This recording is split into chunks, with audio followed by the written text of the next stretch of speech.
पापी शोक करता है। चुंद सुकरी की कथा। स्थान राजगृह वेलुवन। राजगृह के पास एक निर्दयी कसाई रहता था जिसका नाम चुंद सुकरी था। वह अपनी आजीविका के लिए पक्षियों, विशेष रूप से सुअरों की हत्या करता था। बचपन से लेकर बुढ़ापे तक उसने यही क्रूर कर्म किया। समय बीतता गया, जवानी ढल गई और उसका शरीर कमजोर हो गया। बुढ़ापे में उसके बुरे कर्म उसके जीवन पर भारी पड़ने लगे। अब वह शारीरिक और मानसिक रूप से पीड़ित था।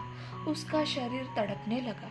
वह जमीन पर लेटकर दर्द से कराहता, कभी दौड़ने लगता और सुअरों की तरह चित्कार करता। चुंद सुकरीक अपने जीवन के बुरे कर्मों का परिणाम भुगतने लगा था। उसकी कसाईगिरी, निर्दयता और हिंसा ने उसका मानसिक संतुलन छीन लिया था।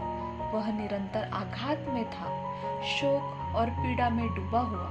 अंततः उसकी मृत्यु हो गई और अगले जन्म में उसे और अधिक दुखदायी परिणामों का सामना करना पड़ा। तथागत भगवान बुद्ध उस समय राजगृह के वेलुवन में थे। चुंद सुकरीक की पीड़ा और उसकी करुण कहानी जब तथागत के ध्यान में आई, तब उन्होंने अपने शिष्यों को संबोधित करते हुए अच्छे और बुरे कर्मों के परिणामों पर प्रवचन दिया।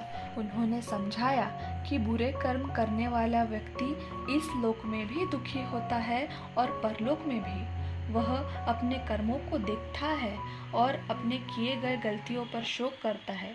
उसके पापी कर्म उसे नष्ट कर देते हैं। तथागत ने यह भी कहा कि इसके विपरीत जो व्यक्ति पुण्य कर्म करता है वह इस लोक में और परलोक में भी प्रसन्न और मुदित रहता है। वह अपने कर्मों की पवित्रता देखकर प्रसन्नता का अनुभव करता है। इस प्रकार पुण्यकर्मी दोनों लोकों में सुखी और शांतिपूर्ण जीवन व्यतीत करता है। भगवान बुद्ध ने इस अवसर पर एक गाथा कही। इध सोचति पेच्च सोचति पापकारी उभयत्थ सोचति सो सोचति सो विहयति दिस्वा कमक किलिट्ठ मत्तनो। इसका अर्थ, पाप करने वाला इस लोक में शोक करता है और परलोक में भी शोक करता है। वह अपने मलिन कर्मों को देखकर दुखी होता है और क्लेश में जीवन व्यतीत करता है।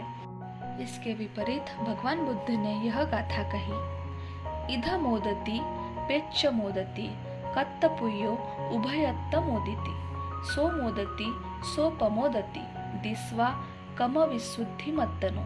इसका अर्थ, पुण्यकर्मी इस लोक में प्रसन्न होता है और परलोक में जाकर भी। वह दोनों जगह प्रसन्न रहता है और अपने शुद्ध कर्मों को देखकर प्रमोदित होता है।